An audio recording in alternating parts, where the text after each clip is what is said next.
¿Cómo les va? Bueno, les propongo que continuemos en esta segunda parte con lo que veníamos trabajando sobre biocatálisis y en particular todo el tema relacionado con las enzimas. Volvamos a revisar para tenerlo siempre presente los objetivos que tenemos a alcanzar.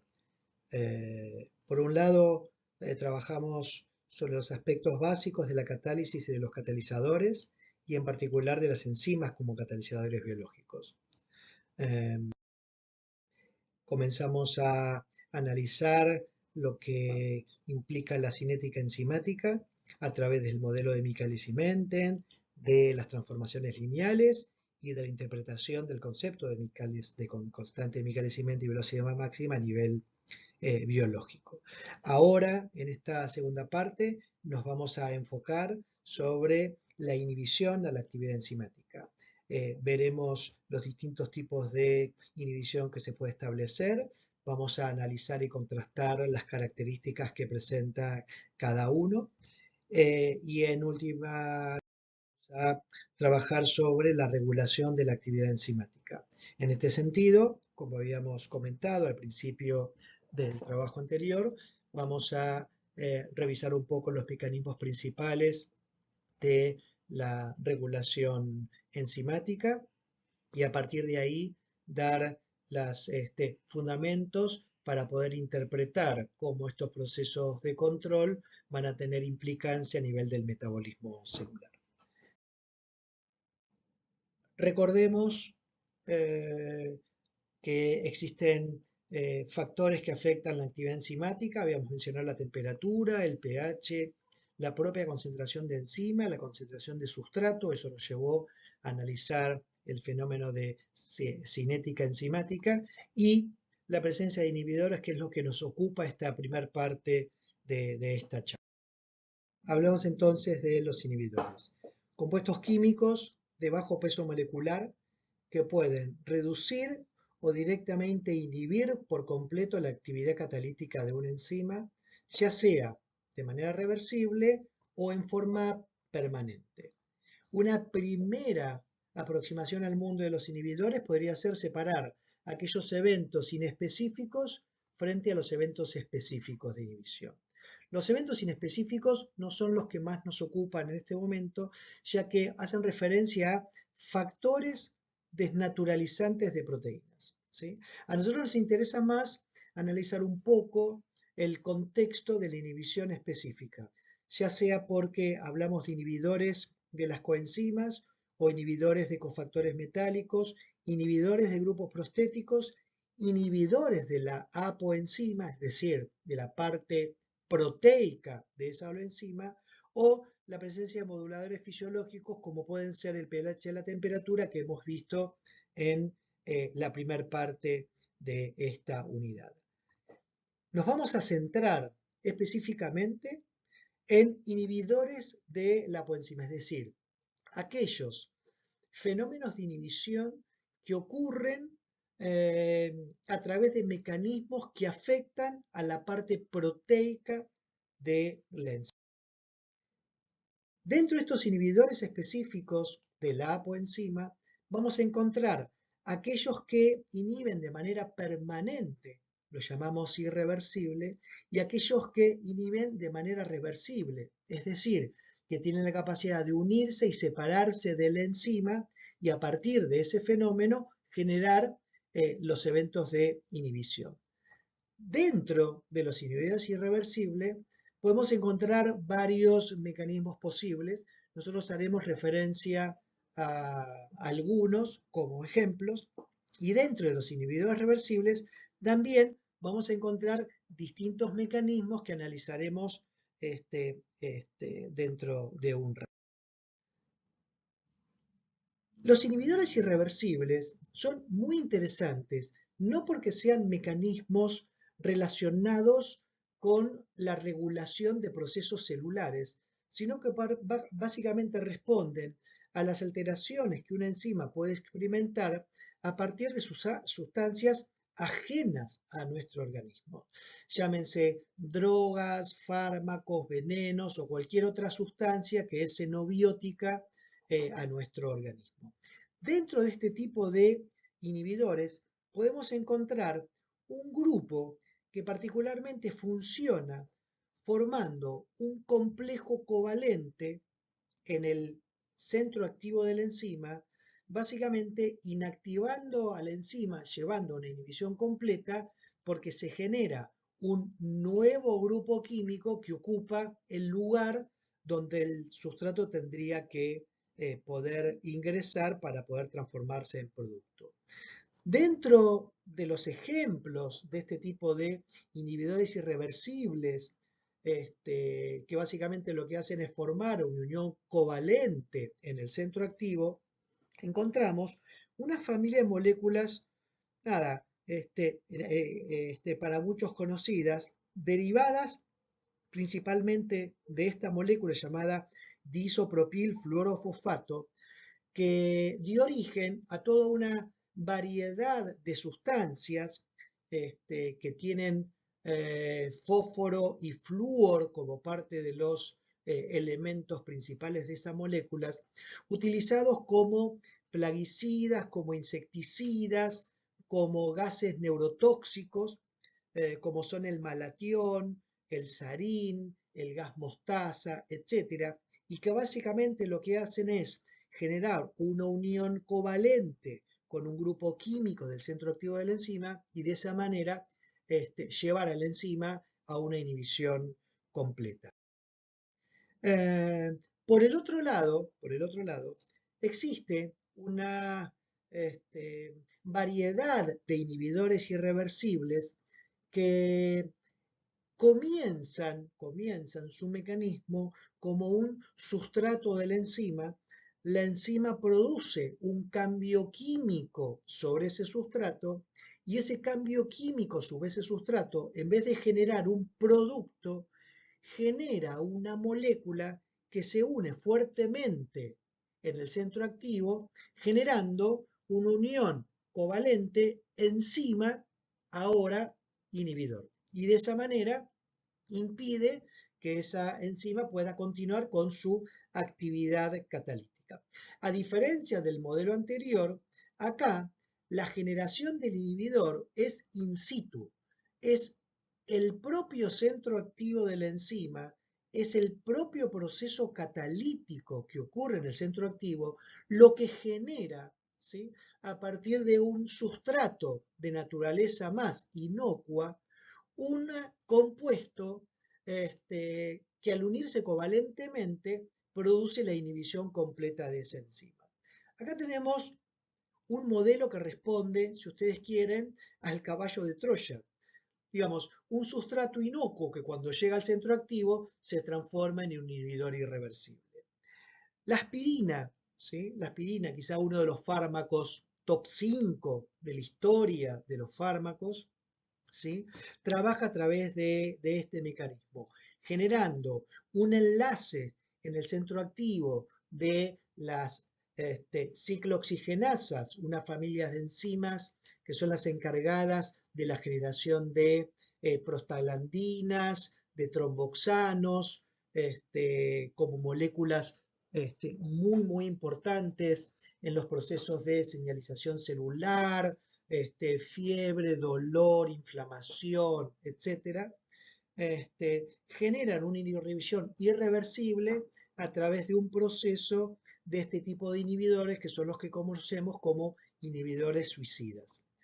El aciclovir, como quizá uno de los antivirales más conocidos, es un profármaco que la polimerasa de los virus, sobre todo de los herpes virus, modifican y en esa modificación genera un fármaco activo que cuando se une a la polimerasa viral produce una inhibición por unión en el centro activo de manera covalente, impidiendo la replicación del ADN del virus. El AZT trabaja también como un inhibidor de tipo suicida sobre el ADN polimerasa celular. El alopurinol trabaja sobre una enzima, la santin deshidrogenasa, y la utilizamos para el tratamiento de las hiperuricemias. La penicilina trabaja también como un inhibidor suicida de una enzima encargada de la producción de la pared bacteriana. El 5-fluoruracilo, también un profármaco que la célula modifica y que cuando se une a la timidilato sintasa, como estudiaremos más adelante, produce una inhibición irreversible de esa enzima y compromete la síntesis de desoxitimidina, fundamental para la síntesis de ADN. La selegilina, un inhibidor suicida de la monoamino oxidasa, un fármaco utilizado para el tratamiento, por ejemplo, de la enfermedad del Parkinson, entre otros ejemplos de fármacos que trabajan a través de este mecanismo de tipo suicida. Por otro lado, les comentaba que existe toda una variedad de mecanismos inhibitorios, pero que se fundamenta en la capacidad que tiene el inhibidor de poder unirse a la enzima, pero también separarse de la enzima, que son los inhibidores reversibles. De ahí veremos, de acuerdo a cómo es la interacción enzima-inhibidor, de poder clasificarlos en aquellos que definimos como competitivos, no competitivos o a competitivos, más allá que después puedan leer en los textos alguna otra subcategoría. Imaginemos que el inhibidor tiene una estructura análoga al sustrato, es decir, la enzima puede unir tanto el sustrato como el inhibidor, es decir, se establece entre ambos una competencia por unirse al centro activo de la enzima. Por lo tanto, la enzima puede unir el sustrato para generar un complejo enzima-sustrato y en consecuencia dar origen al producto, pero también la enzima podría unir el inhibidor y de esa manera formar un complejo enzima-inhibidor que queda, digamos, sin posibilidad de seguir transcurso. Al ser una reacción reversible, ¿sí? Al ser una reacción reversible, es esperable que en la medida que haya competencia entre sustrato y inhibidor, la enzima tenga más o menos actividad. ¿Cómo podemos poner en evidencia cómo se altera la actividad enzimática en presencia de una inhibición competitiva? Veamos un gráfico doble recíproco de Leine-Weberburg para ponerlo en consideración. La línea verde es la enzima, digamos, la enzima con el sustrato sin la presencia del inhibidor. Vemos que tenemos una velocidad máxima ubicada a nivel del eje Y y tenemos una constante de Michaelis obtenida a partir de la recta cuando corta el eje de X. Fíjense lo que sucede en la medida que nosotros agregamos inhibidor e inclusive que aumentamos la cantidad de inhibidor. Fíjense cómo los valores de Km van aumentando. Recordemos que estamos en dobles recíprocos, por lo tanto, hacia la derecha está aumentando el valor absoluto del número, sin que se modifique la velocidad máxima de la enzima. ¿Qué es lo que nos está diciendo entonces la inhibición competitiva? Cuando un inhibidor competitivo compite por el sitio activo con el sustrato, tiene la capacidad de modificar, entre comillas, la relación de afinidad entre el sustrato y la enzima. Si está ocupado por el inhibidor, indudablemente el sustrato no puede unirse a ese mismo lugar. En la medida que la cantidad de sustrato aumenta, la capacidad de competencia favorece al sustrato sobre el inhibidor, hasta un punto tal que toda la enzima podrá estar ocupada, saturada con el sustrato, dejando afuera a todo inhibidor posible. Esa es la razón que explica entonces que la velocidad máxima, tanto en presencia de inhibidores como en presencia o en no presencia, va a ser exactamente la misma. Los inhibidores competitivos trabajan, tienen eficiencia de inhibición en las concentraciones de sustrato cercanas al Km. En la medida que una enzima trabaje en los rangos saturables, la inhibición competitiva va a ser muy difícil de poder ponerla en evidencia. ¿Qué sucede si nuestro inhibidor se une reversiblemente a un sitio diferente del centro activo y que da exactamente lo mismo, que primero la enzima se une al inhibidor para que después se une el sustrato para formar un complejo enzima inhibidor sustrato, o que primero la enzima una el sustrato para que el complejo enzima sustrato une inhibidor? Es decir, el orden en el que el inhibidor se une a la enzima es indistinto, con la enzima vacía o con la enzima ya formando el complejo enzima sustrato. Este es el tipo de inhibición que llamamos no competitiva. Lo que es bastante interesante en este concepto es que se ha visto que cuando se forma este complejo tripartito enzima, sustrato inhibidor por cualquiera de los caminos posibles, la enzima queda como atrapada un poco en este estado y le cuesta volver a través de las reacciones reversibles. Razón por la cual si el sustrato se puede unir indistintamente de que exista o no exista inhibidor, la interpretación es que el inhibidor no está alterando de ninguna manera la afinidad que presenta la enzima por ese sustrato. Y en consecuencia, cuando nosotros hacemos un análisis del comportamiento cinético de una enzima en presencia de un inhibidor no competitivo, lo que podemos observar es que no hay diferencias a nivel de la constante de Michaelis, no hay diferencias en función de las afinidades, pero sí observamos cambios a nivel de la velocidad máxima. Se mantiene la constante de Michaelis, pero disminuye la velocidad máxima aparente en presencia del inhibidor.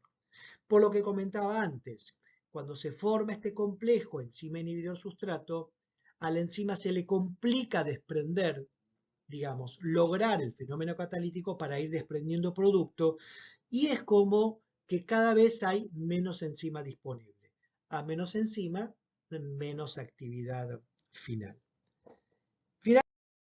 Finalmente, podemos hacer también un análisis si la unión del inhibidor ocurre una vez que se forma el complejo enzima sustrato. Es decir, hay un orden secuencial para que ocurra este fenómeno. La enzima se une al sustrato y ahí recién el inhibidor se une a la enzima. Este es el tipo de inhibición que llamamos acompetitiva. Y este tipo de inhibición acompetitiva nos muestra un patrón cinético en donde puede encontrar, en principio, una menor Km, como si hubiera una más afinidad, pero por el otro lado, una menor velocidad máxima. Como que hay hay una tendencia a interpretar que mejora la afinidad, pero finalmente esa mejora en afinidad no redunda en un efecto final con mejor velocidad, sino que al contrario, se va perdiendo velocidad máxima. ¿Sí? Con el transcurso de los temas que iremos desarrollando a lo largo del año, veremos cómo esto de la inhibición competitiva, no competitiva y acompetitiva termina siendo una estrategia de modificación de actividad enzimática utilizada como, digamos, fundamento para el uso de fármacos, ¿sí? Fármacos que trabajan como inhibidores competitivos, fármacos que trabajan como inhibidores no competitivos, fármacos que trabajan con inhibidores acompetitivos, dado que dependiendo qué es lo que uno quiera lograr como efecto terapéutico, uno reconoce que cada uno de estos tipos de inhibición tiene su máxima eficiencia en un, entre comillas, sitio definido de esta cinética enzimática. Los inhibidores competitivos trabajan muy bien cuando las concentraciones de sustrato están cercanas al Km. Los inhibidores no competitivos trabajan muy bien cuando las concentraciones de sustrato están a nivel saturantes, ¿sí? Entonces vamos a tener ejemplos para poder trabajar durante nuestra cursada. Nuestro último tema en análisis tiene que ver con, digamos, algo fundamental quizá en los procesos catalíticos a nivel biológico. Y es no solamente el hecho de poder acelerar una reacción, ponerla en los tiempos adecuados desde el punto de vista biológico, sino que dada la naturaleza proteica y de ácidos nucleicos que presentan nuestros catalizadores biológicos, poder establecer un control sobre su actividad y entonces poder, de alguna manera, lograr que los procesos de reacciones químicas tengan un sentido biológico y puedan conformar un panorama homeostático adecuado. Dentro de los mecanismos generales eh, de regulación de la actividad enzimática, vamos a encontrar aquellos que están relacionados básicamente con la propia actividad, es decir, trabajan sobre la enzima que la célula tiene, ¿sí? Frente a aquellos mecanismos que trabajan sobre la cantidad de enzima, es decir, sobre si hay o no hay disponible enzima. Dentro de los mecanismos que van por la actividad enzimática, veremos aquellos denominados por moduladores alostéricos, aquellos que tienen que ver con modificaciones covalentes que ocurren sobre la enzima, sean reversibles o de carácter irreversible, y dentro de los mecanismos de control que tienen que ver con la cantidad y la disponibilidad de enzima, hablaremos de aquellos que fundamentan sobre la regulación de la expresión, ¿sí? Ya sea inducción represión génica, la degradación o la expresión diferencial de isoenzimas, como comentaremos en un ratito, y los fenómenos de compartimentalización. Les propongo que hagamos una revisión de cada uno de estos puntos, así nos llevamos un panorama de los fundamentos de cada uno de estos mecanismos de regulación de la actividad. ¿Sí? Los mecanismos alostéricos, ¿sí? O por modulaciones alostéricas. Básicamente tiene que ver con ese concepto que ya lo hemos trabajado, que es un sitio alostérico, es un sitio diferente al centro activo al que se pueden unir moléculas. Si las moléculas que se unen favorecen la actividad catalítica, estaremos hablando de moduladores positivos que tienden a aumentar la actividad de la enzima. Si las sustancias que se unen, si las moléculas que se unen, tienen un efecto negativo sobre la actividad catalítica, estaremos hablando de, digamos, moduladores negativos y que tienden a inhibir esa actividad.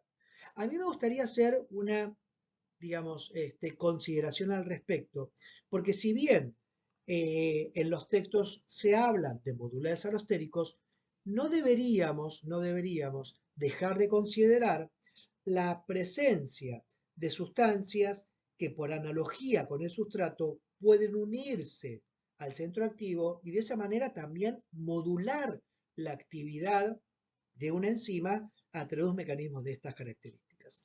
Algo que es interesante respecto de la regulación por moduladores de tipo alostéricos tiene que ver con que suelen considerarse fenómenos de regulación rápidos. Porque en general, o estos productos están, o estos productos son directamente parte de lo que genera la reacción en consideración.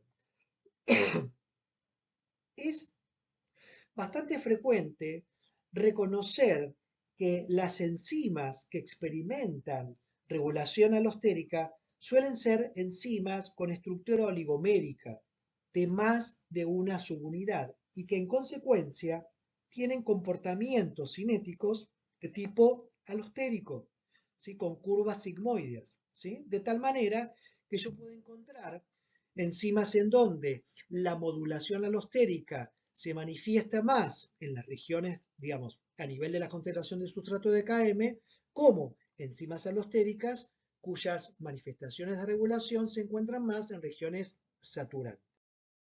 Quizás sean las enzimas, digamos, moduladas de manera alostérica de las más versátiles que hay y de las más clásicas que conforman estos sistemas de control que son sumamente interesantes porque me permiten entender un mecanismo de regulación por ejemplo, producto final. Es decir, algo así como el autocontrol de un proceso metabólico, ¿sí? En donde una enzima a través de una vía metabólica a través de múltiples enzimas genera un producto final y este producto final es que se regula, por ejemplo, por inhibición, a la primera enzima de la vía. De tal manera que en este contexto no se va a generar más producto del que la célula necesite. Es decir, este control por producto final me permite entender un mecanismo de regulación por necesidad. En la medida que haya necesidad de un producto final, el sistema estará habilitado a formarlo. Son los clásicos modelos que denominamos de retroalimentación, que pueden ser tanto positivos como negativos, ¿sí? Ya sea porque un único producto retroalimenta o porque más de un producto retroalimenta, ¿sí? O los procesos de retroalimentación pueden implicar más de un punto de mecanismo de control. Veremos un montón de ejemplos que trabajan a través de estos mecanismos, mecanismos rápidos, mecanismos que permiten tener procesos de autocontrol de vías metabólicas. Por otro lado, ¿sí? Tenemos los mecanismos de regulación por modificación covalente, que se fundamentan en el siguiente fenómeno. Es el agregado o la eliminación de un grupo químico a la estructura de la proteína, con la consecuencia de un cambio en la actividad de esta proteína. Es decir, cuando esta proteína une este grupo químico X, esta proteína modifica su actividad biológica y cuando pierde ese grupo X, vuelve a esa condición general. ¿Cómo la modifica? Dependiendo de cuál sea la proteína, será esa modificación. El concepto es que la modificación covalente genera un cambio en la actividad de esa proteína. Existen múltiples ejemplos de grupos químicos que generan modificación covalente y en consecuencia cambio en la actividad de una proteína. El agregado de grupos acetatos, la acetilación, ¿sí? Son fenómenos relacionados con regulación de la expresión génica, la ADP-ribosilación como mecanismo de acción de toxinas, de crecimiento celular, de reparación del ADN, la carboxilación, ¿sí? Sobre aminoácidos glutamato en factores de coagulación, la metilación de diferentes aminoácidos para regular la expresión génica y también para la reparación de proteínas, el agregado de ácidos grasos, palmítico, ácido mirístico, para la asociación de proteínas a membrana, el agregado de grupos fosfato, aminoácidos serina, trionina y tirosina, para procesos de control enzimático y de señalización, el agregado de una molécula llamada ubiquitina para la degradación de proteína, etc.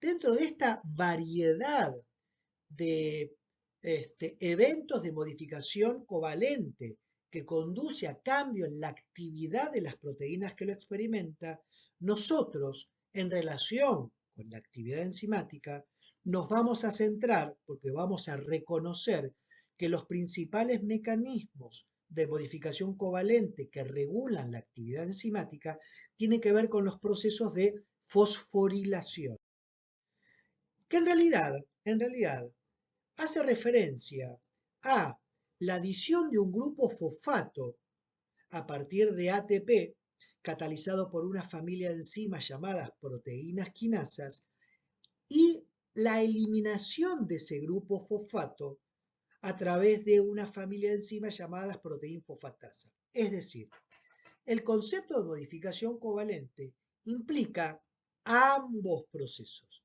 la fosforilación por proteínas quinasas, la desfosforilación por proteínas fosfatasa. De tal manera que cuando la enzima se fosforila, cambia su actividad catalítica, y cuando se desfosforila, vuelve a su actividad catalítica original. Fosforilación no es de ninguna manera sinónimo de activación. Una enzima puede fosforilarse y activarse. Otra enzima puede fosforilarse e inactivarse. El concepto es: el cambio covalente modifica la actividad enzimática. Dependiendo de cómo estaba en un origen, podré predecir a dónde es que llegó. Por lo tanto, encontraremos enzimas que cuando se fosforilan se activan, pero también encontraremos enzimas que cuando se fosforilan se inactivan. Dentro de los fenómenos de modificación covalente, encontramos un mecanismo de control que es irreversible, es decir, una vez que se establece, no hay vuelta atrás. Tiene que ver con estas proteínas, ¿sí? En este caso particular, si quieren, enzimas, que a través de un clivaje específico proteolítico adquieren en alguno de sus fragmentos la actividad catalítica correspondiente. De hecho, este concepto traspasa la frontera de las enzimas y puede ser inclusive considerada para otras proteínas que, al experimentar ese clivaje proteico, adquieren cierta actividad, ¿sí? Es lo que llamamos zimógenos. Estas enzimas sintetizadas como proenzimas o como enzimas inactivas que requieren de la ruptura específica, ¿sí?, para poder generar fragmentos que tengan esa actividad catalítica. Clásicos de estos zimógenos: enzimas digestivas, los factores de coagulación, el sistema de complemento que estudiaremos en inmuno. En general, este sistema de zimógenos está claramente diseñado para que estas enzimas adquieran su actividad catalítica en el lugar y o en el momento adecuado, dado que si se sintetizaran bajo sus formas activas, podría ser inclusive altamente peligroso para esa célula o para el propio organismo.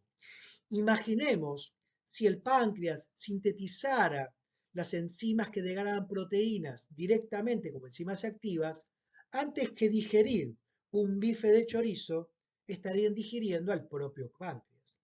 Imaginemos que los factores de coagulación se sintetizaran directamente como factores activos.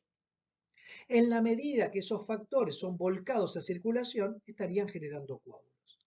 Esto me parece que representa muy bien la estrategia del zimógeno: activarse a través de clivajes proteolíticos siempre y cuando estemos en el lugar, o esté, mejor dicho, en el lugar indicado y en la condición que así lo favorezca. Disponibilidad de la enzima. Hablamos de cantidad, regulación sobre la cantidad.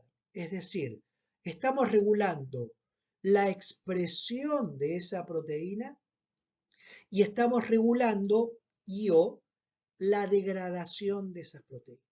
Regular la expresión de esas proteínas es trabajar sobre cómo se regula la expresión de un gen a través de su región promotora, a través de los cambios epigenéticos que ocurren a nivel del ADN, de tal manera que se puedan lograr expresiones tisulares o celulares diferenciales con enzimas constitutivas que se transcriben en cantidades basales o la presencia de proteínas activadores que favorecen o aumentan los niveles de transcripción o la presencia de proteínas represoras que reprimen y bajan la expresión de ese gen.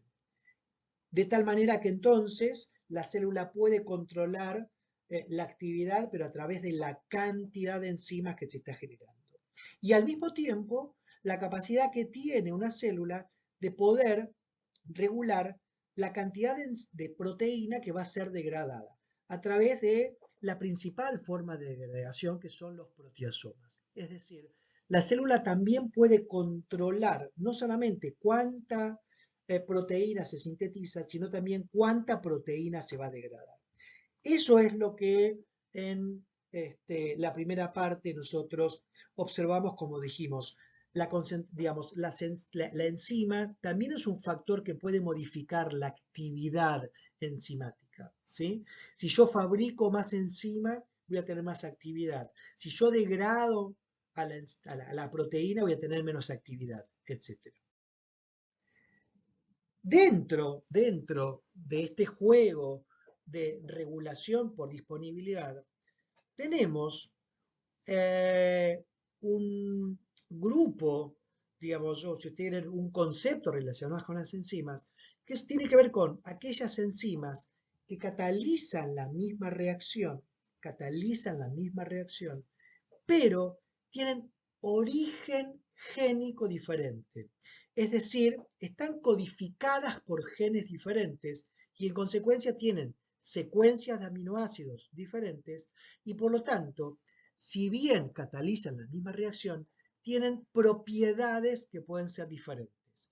Llámese pH óptimo, temperatura óptima, sitios alostéricos, regulación, etc. Y entonces permite una enorme versatilidad sobre una reacción determinada, ya que puede haber especificidad de tejido, digamos, para reacciones reversibles, definir si la reacción preferentemente se da de izquierda a derecha o de derecha a izquierda, y vemos, por ejemplo, ¿sí? La traje a modo de ejemplo, la enzima lactato deshidrogenasa, que está constituida por 4 subunidades, ¿sí? Conformadas en realidad por la asociación de una subunidad M y una subunidad H. De tal manera que existen todas las posibilidades posibles entre 4 subunidades H hasta lograr 4 subunidades M. Fíjense cómo en este diagrama nos muestra la expresión diferencial en distintos tejidos de cada una de estas isoenzimas, así es como las denominamos, de LDH. Y acá es donde uno empieza a entender, digamos, las propiedades diferenciales que cada una de estas isoenzimas le está dando a cada uno de estos tejidos. Sobre esto vamos a trabajar más en profundidad cuando veamos la utilización de estas isoenzimas desde el punto de vista clínico, ¿sí? Por eso ahora hacemos una revisión netamente conceptual, ¿sí? Hablemos de la compartimentación. Y en este sentido les propongo que analicemos lo siguiente. Imaginemos una secuencia, ¿sí? Constituida por estas reacciones.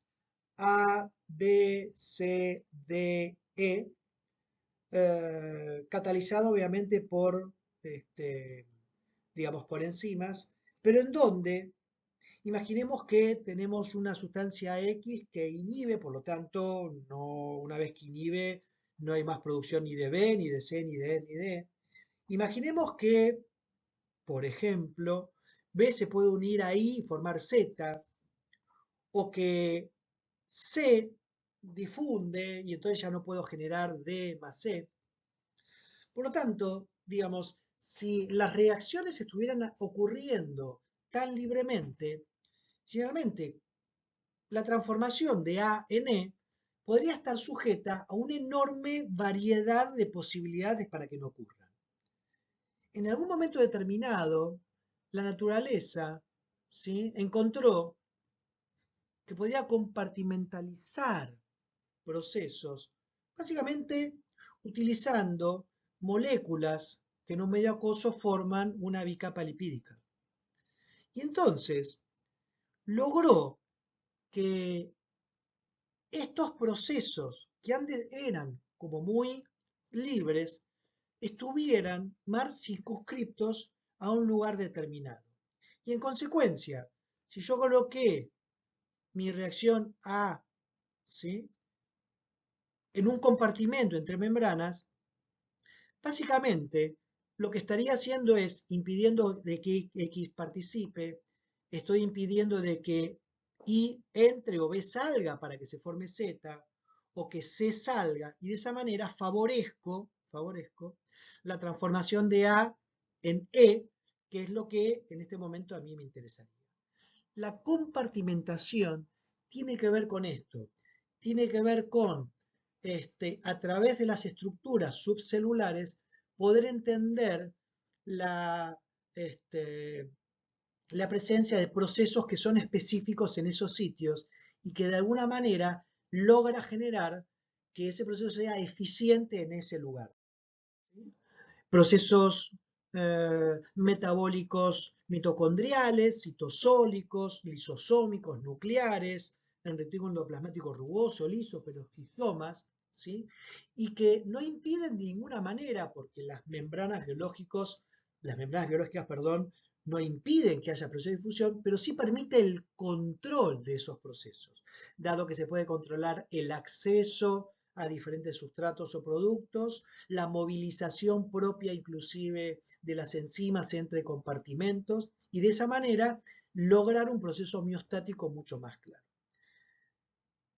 Les parece que igual que hicimos en la primera parte, hagamos algunas consideraciones globales de lo que estuvimos charlando a través de un grupo de ideas clave. Podemos decir que los inhibidores irreversibles se unen a la enzima covalentemente o con muy alta afinidad, impidiendo que la enzima catalice la reacción. Por el otro lado, los inhibidores reversibles que se unen al sitio activo, es decir, aquellos que definimos como competitivo, modifican parámetros cinéticos aumentando los valores de Km, modificando su afinidad, sin modificar la velocidad máxima. Mientras que los inhibidores reversibles que se unen a un sitio diferente al sitio activo, aquellos como que definimos como no competitivo, tienden a disminuir la velocidad máxima sin afectar Km, ¿sí? Los inhibidores acompetitivos, también reversibles, son los que se unen específicamente al centro activo cuando ya está unido el sustrato y modifican tanto Km como la velocidad. La homeostasis celular incluye mantener un ambiente intracelular dentro de rangos relativamente constantes, a pesar de las fluctuaciones que puede experimentar la célula desde el ambiente externo. La célula lo logra por medio de cambios apropiados en la velocidad de las reacciones químicas en respuesta a las necesidades celulares fisiológicas. El control del flujo de metabolitos comprende cambios de la concentración y o en la actividad catalítica de una enzima que cataliza una reacción que podemos considerar limitante o enzima clave de ese proceso en cuestión. La unión de metabolitos, segundos mensajeros y otras moléculas a sitios distintos del sitio catalítico de enzimas efectos alostéricos, desencadena cambios conformacionales que aumentan o disminuyen su actividad, actuando como moduladores positivos o como moduladores negativos de la enzima. La fosforilación de enzima, perdón, la fosforilación de una enzima por proteínquinasas y la desfosforilación por proteinfosfatasa regula la actividad de muchas enzimas. ¿Sí? Vamos a observar que las proteinquinasas y proteinfosfatasas participan de cascadas de procesos de regulación que responden a segundos mensajeros, a señales hormonales y que constituyen finalmente una red de regulación que puede procesar e integrar información ambiental compleja para producir una respuesta celular apropiada e integral. El control sobre la expresión de una enzima permite aumentar o disminuir la concentración de la enzima según las necesidades. La proteólisis selectiva de proenzimas inactivas, esto que definimos como simógenos, desde el punto de vista catalítico, inicia cambios conformacionales que forman el sitio activo. La existencia de isoenzimas, enzimas que catalizan la misma reacción, pero que son genéticamente independientes, brinda a cada enzima propiedades únicas en cuanto a expresión en tejidos específicos, compartimentos subcelulares, mecanismos de control, pH óptimo, entre otros. La compartimentación celular permite que se puedan desarrollar reacciones químicas de forma controlada, dado que, por ejemplo, la presencia de membranas separa metabolitos que pueden interferir entre reacciones o evita la presencia de metabolitos que alteren las reacciones o que un sustrato pueda derivarse de distintas vías, sea selectivamente utilizado para aquellas que se compartimentalizan. En fin, algunas ideas clave interesantes para volver a releer en la medida que uno va avanzando con estos contenidos. Bien, de esta manera hemos completado un poco los aspectos más importantes y centrales de los temas que comprometen esta unidad número 2 sobre biocatálisis, en particular enzimas. ¿Sí? En la primera parte, donde analizamos los aspectos estructurales, las propiedades y cinética enzimática. En esta segunda parte, en donde analizamos los fenómenos de inhibición y de regulación enzimática. Espero que estas dos charlas les sirva como una herramienta troncal que los guíe para entonces poder hacer una lectura más acompañada de los textos que ponemos a consideración. Aprovechen entonces para hacer las actividades en relación a este tema y seguramente entre las actividades, los textos y una revisión de lo que estuvimos charlando acá, van a poder lograr desarrollar una tarea en principio con éxito. Me despido por esta oportunidad y seguramente nos veremos ya sea en clases presenciales o en algún futuro PowerPoint. Hasta luego.